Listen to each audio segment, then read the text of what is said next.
कि डीजल और पेट्रोल का दाम कैसे बढ़ता है, कैसे घटता है। तो ये केंद्र सरकार घटाती और बढ़ाती है और देश पर बोझ डालती है। तो हम आपके माध्यम से ज़रूर जनता के बीच में ये कहना चाहते हैं कि 2014 में जब हमारी सरकार समाप्त हुई तो उस समय डॉलर की कीमत 58 रुपीस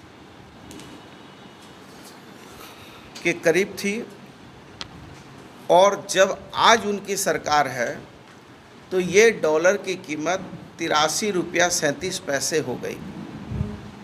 मतलब 25 रुपया जो हमारा रुपया था वो 25 रुपया डॉलर के मुकाबले और गिर गया। जब 2014 में हमारी सरकार थी तो डीजल की कीमत 72 रुपया थी। आज डीजल जो है 98 रुपीस 51 पैसे पार हो गया, अर्थात करीब 26 रुपया बढ़ गया।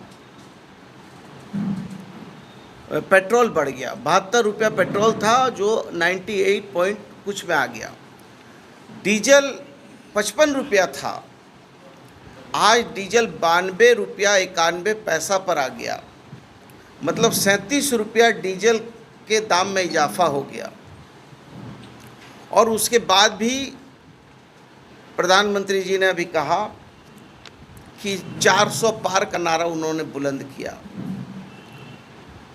तो वो हमेशा ये नारे देते रहे हैं, वो कोई आज नहीं दे रहे हैं।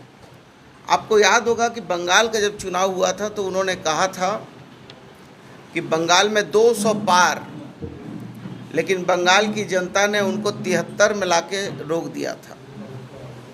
फिर जब झारखंड का चुनाव हुआ था तो उन्होंने कहा था कि 65 पार, झारखंड की जनता ने उनको सत्ता से बेदखल किया और 23 में लाकर बैठा दिया।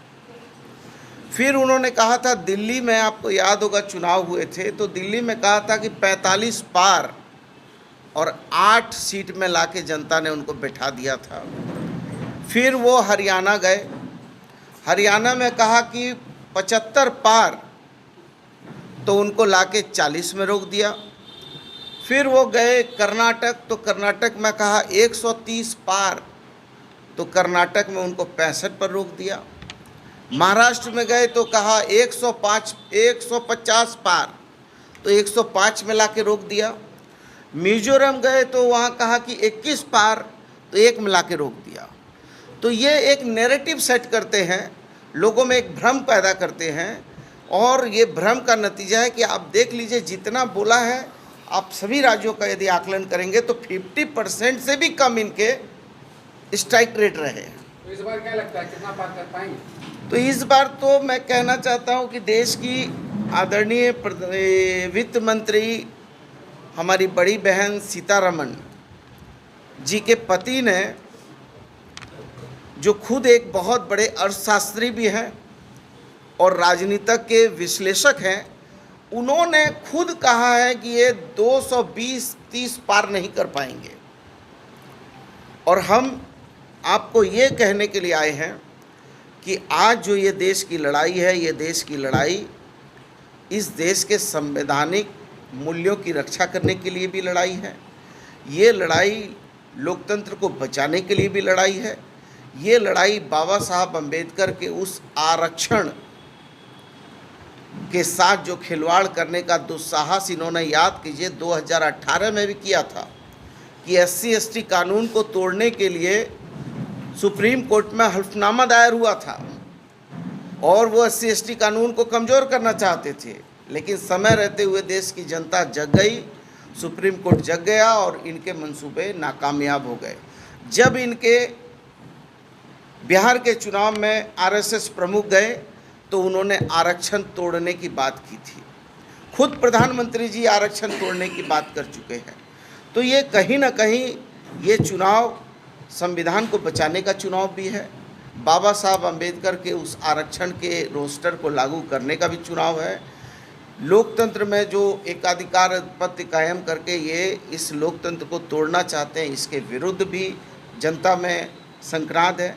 अब चूँकि पहले ये कहते थे कि मैं ओबीसी की बात करते थे, लेकिन आप बताइए इस राज्य में ओबीसी का 27% आरक्षण किन लोगों ने तोड़ा था?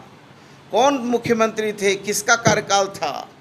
वहाँ सुदेश महतो जी भी थे, माननीय मुख्यमंत्री उस समय बाबूलाल जी भी थे, और 27% पिछड़ों का आरक्षण को तोड़कर 14% कर दिया गया। और आज जब हमारी सरकार ने 14% आरक्षण को 27% आरक्षण में तब्दील करके विधानसभा और मंत्रिपरिषद से पारित कर दिया, तो उसको रोकने का काम किन लोगों के द्वारा हुआ? कौन लोग हैं जो सरना कोड को लागू होने देना नहीं चाहते, जबकि सरकार ने सरना कोड लागू करने के लिए मंत्रिपरिषद और विधानसभा से पारित कर दिया? तो ये लड़ाई बहुत ही स्पष्ट लड़ाई है, और ये लड़ाई बिल्कुल एकदम साफ सुथरी लड़ाई है कि एक तरफ वो लोग खड़े हैं जो चाहते हैं हिंदू, मुसलमान, सिख, ईसाई, जैनी, बौद्धिस्ट बनिया करके तोड़ना चाहते हैं। वो लोग हैं जो मर्यादा पुरुषोत्तम श्री राम के नाम का दुरुपयोग करते हैं। हम दूसरी तरफ वो लोग हैं जो राष्ट्रपिता महात्मा गांधी को मानते हैं, और राष्ट्रपिता महात्मा गांधी ने राम राज की परिकल्पना की थी। राष्ट्रपिता महात्मा गांधी को जब सीने पर गोली मारी गई तो उन्होंने 3 ही शब्द कहकर अपने प्राण पखेरु उनके उड़े थे, हे राम हे राम हे राम कहा था। और हम भी मर्यादा पुरुषोत्तम श्री राम के वंशज हैं, भक्त हैं, उनको पूजते हैं, मानते हैं, मन में तन में राम हैं। इस बात से हम अपने आप को बहुत प्रशिक्षित रहते हैं, और हम कहते भी हैं कि राम नहीं मिलते ईंट और गारों में, राम मिले हैं निर्धन की आंसू की धारों में, राम मिले हैं वचन निभाती आयु को, राम मिले हैं घायल पड़े जटायु को, राम मिले हैं अंगद के उस पाँव में, राम मिले हैं मर्यादा से जीने में, राम मिले हैं हनुमान के सीने में, राम मिले हैं प्रण हेतु वनवास में, राम मिले हैं केवट के विश्वास में, राम मिले हैं अनसुईया की मानवता में, राम मिले हैं सीता जैसी पावनता में, राम मिले हैं ममता की माँ कौशल्या में, राम मिले हैं पत्थर बनी अहिल्या में, और राम नहीं मिलते मंदिरों के फेरों में, राम मिले हैं सबरी के झूठे बेरों में। तो हम लोग मोहब्बत में श्री राम को खोजते हैं, हम पुरुषार्थ में राम को खोजते हैं, हम त्याग में राम को खोजते हैं, हम जो है सामाजिक न्याय में राम को खोजते हैं। लेकिन ये सत्ता में दखल करने के लिए और सत्ता पर कब्जा करने के लिए मर्यादा पुरुषोत्तम श्री राम का इस्तेमाल करते हैं। इसलिए आपके पास हम लोग आए हैं, ये कहने और बताने के लिए आए हैं कि झारखंडी लोग एडवांस प्लानिंग वाले लोग हैं, और जब अंग्रेज़ों ने 1857 में अंग्रेज़ों के विरुद्ध लड़ाई चालू हुई तो 1769 में ही बाबा तिलका मांझी ने अंग्रेज़ों के विरुद्ध लड़ाई लड़ने का काम किया। 1831-32 में बुद्धू भगत ने लड़ाई लड़ा, 1855-56 में सिद्धू कानू ने लड़ाई लड़ा, फिर भगवान बिरसा मुंडा जी ने लड़ाई लड़ी। तो हम एडवांस प्लानिंग वाले लोग हैं। देश के प्रधानमंत्री जी ने कहा था कि जिसके पैर में चप्पल नहीं है वो जहाज़ में बैठे ऐसे सपना है, लेकिन हमारे पूर्व मुख्यमंत्री जी ने उस सपने को साकार किया। आज आप देख लीजिए कि आज जो ये एयरपोर्ट भी बना है, ये एयरपोर्ट का आधा पैसा हमारी राज्य सरकार ने दिया। जो DRDO का जो ये है, ये हमारी सरकार की देन है। और आज यदि एम्स की भी बात है तो एम्स में भी हमारी सरकार ने बिजली, पानी, सड़क, उसको ज़मीन एक्वायर सारी चीज़ों में फैसिलिटी दिया। लेकिन मैं आपसे पूछता हूँ कि जो 1600 मेगावाट का अडानी का पावर प्लांट लगा है, क्या ये गोड्डा के लोग उसकी धूल फाँकने के लिए हैं? क्या गोड्डा के लोग इसके हकदार नहीं हैं कि उसकी ज़मीन में ये बना है? तो क्या यहाँ 100, 200, 500 भी मेगावाट नहीं मिल सकता है झारखंडियों को? तो क्या वजह है कि 1600 मेगावाट जो है बांग्लादेश को जा रहा है और यहाँ सारे लोग मुखदर्शक बने हैं? इसलिए क्योंकि ये झारखंड का जल जंगल ज़मीन को लूटने के लिए, जैसे पिछली सरकार में बैंक लैंड स्थापित किया गया था, उसके विरुद्ध में जो है कितनी लड़ाइयाँ हुई। इसलिए झारखंड के लोग जल जंगल ज़मीन से प्यार करने वाले लोग हैं, और जल जंगल ज़मीन बचाना भी है, और हमको झारखंड को विकास के रास्ते पर भी लाना है। इसलिए हम बहुत मजबूती से आगे बढ़ रहे हैं। और हमारे JP भाई पटेल जी हैं, वो आपको कुछ बताएंगे। यदि फिर उसके बाद आप गोड्डा लोकसभा आए हैं आप लोग अभी, और गोड्डा के जो भाजपा के जो प्रत्याशी हैं वो कह रहे हैं 400 पार तो करेंगे ही, 9 लाख भी पार कर जाएंगे इस बार। पिछले बार 6.5 के आसपास। नहीं, मैंने तो आपको बताया कि आप याद कीजिए जिस दिन हमारी सरकार बनी थी उसी दिन से ये कयास लगाए जा रहे थे कि पहला जब बाई इलेक्शन हुआ था तभी कहा था कि ये बाई इलेक्शन हम जीतेंगे, और इतने तारीख तक, चूँकि वो भविष्यवक्ता लोग हैं, वो लोग जो है ज्योतिषाचार्य भी हैं, तो उनको पहले सब कुछ मालूम चल जाता है। तो उन्होंने कहा था कि ये सरकार जो है ख़त्म हो जाएगी। फिर एक के बाद 4 बाई इलेक्शन हुए, हमने जीत लिया। फिर जब हमारे मुख्यमंत्री को छल बस गिरफ्तार किया तो उस समय जो है पीछे दरवाजे से राष्ट्रपति शासन लगाने का पूरा साजिश हुआ। लेकिन झारखंड के लोग सीधे सरल हो सकते हैं, लेकिन हम मूर्ख लोग नहीं हैं, और हमारे पीठ में कोई छुरा भोंकेगा तो ना हम छुरा मारने वाले को पसंद करते हैं, ना छुरा खुद मारना पसंद करते हैं। आपको तो मैंने कहा वो 9 लाख कहें, 10 लाख कहें, 400 पार कहें, मैंने तो आपको आंकड़ा बताया कि 200 बंगाल में गए तो 73 में आके अटक गए, फिर दिल्ली में गए तो 45 में कहा 8 में आके अटक गए, फिर ये गए मिजोरम 21 कहा 1 में आके अटक गए, फिर ये गए महाराष्ट्र 150 बोला तो 105 में अटक गए, फिर ये पहुंच गए आपको हरियाणा बोला 75 तो वहाँ 40 में अटक गए। तो बोलने के लिए कोई अभिव्यक्ति की आज़ादी को कोई हम आप रोक सकते हैं क्या? अरे भाई आपका जवान है, आपका मुंह है, आप 9 लाख क्यों, आप 19 लाख बोलो तो उससे क्या होता है? लेकिन जनता मालिक है। झारखंड में 14 सीटों में इंडिया गठबंधन को कितनी सीट? देखिए, मैंने कहा कि हम भविष्यवक्ता नहीं हैं, ना ज्योतिषाचार्य हैं, हम आशावादी हैं, और हमने, हमारी सरकार ने जो जनता के बीच में काम किया है, चाहे वो ओल्ड पेंशन स्कीम का मामला हो, सर्वजन पेंशन स्कीम का मामला हो, चाहे वो हमारा अबुआ आवास का मामला हो, चाहे वो हम जो है कि फोटो हो खेल योजना की बात हो, चाहे वो हमारा जो है विदेशी छात्रवृत्ति की बात हो, तो हम लोगों ने हर तरीके से राज्य की जनता के कल्याण के लिए योजना बनाई है।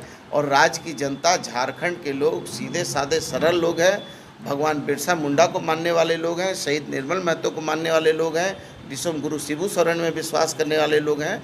तो इसलिए यहाँ के लोगों को दिल सच्चा होता है, मन अच्छा होता है। इसलिए आपको यहाँ एक बेहतर, चूँकि ये जो पहाड़ा पढ़ा रहे थे लोगों को, वो पहाड़ा यहाँ के लोग पढ़ नहीं पा रहे थे, ये झूठ का पहाड़ा पढ़ा रहे थे, बेईमानी कर रहे थे, हिंदू मुसलमान कर रहे थे, सिख ईसाई कर रहे थे।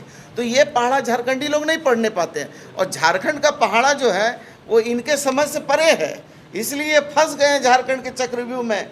इसीलिए तो इतनी बार प्रधानमंत्री जी की सभा हो रही है, इतनी बार जो है रक्षा मंत्री आ रहे हैं, गृह मंत्री आ रहे हैं, असम के मुख्यमंत्री आ रहे हैं, एकदम जो है कि चारों तरफ से ये प्रयास कर रहे हैं कि कैसे करके हम जो है एन केन छल कपट करके इस राज्य के जो खनिज उर्वरा है, इस राज्य के अंदर जो रत्न गर्भा धरती है, इसको कब्जा करना चाहते हैं, जो हो नहीं पाएगा। लगातार भोजपुरी स्टार का जो है जमावड़ा हो रहा है, कल निरहुआ आम्रपाली का यह, कल अक्षरा सिंह का कार्यक्रम है, क्या लगता है तो इस प्रकार से? अरे भाई ये अच्छी बात है, लोग को आना चाहिए, लेकिन मैं तो ये कहता हूँ कि बड़कन के रबड़ी तो सबको ही खिलाई हैं, गरीबन के सत्तू खिलावे तो जानी, अपन अपन घरवा में दियरा तो सबको जलावे, बनवा में दियरा जलावे तो जानी।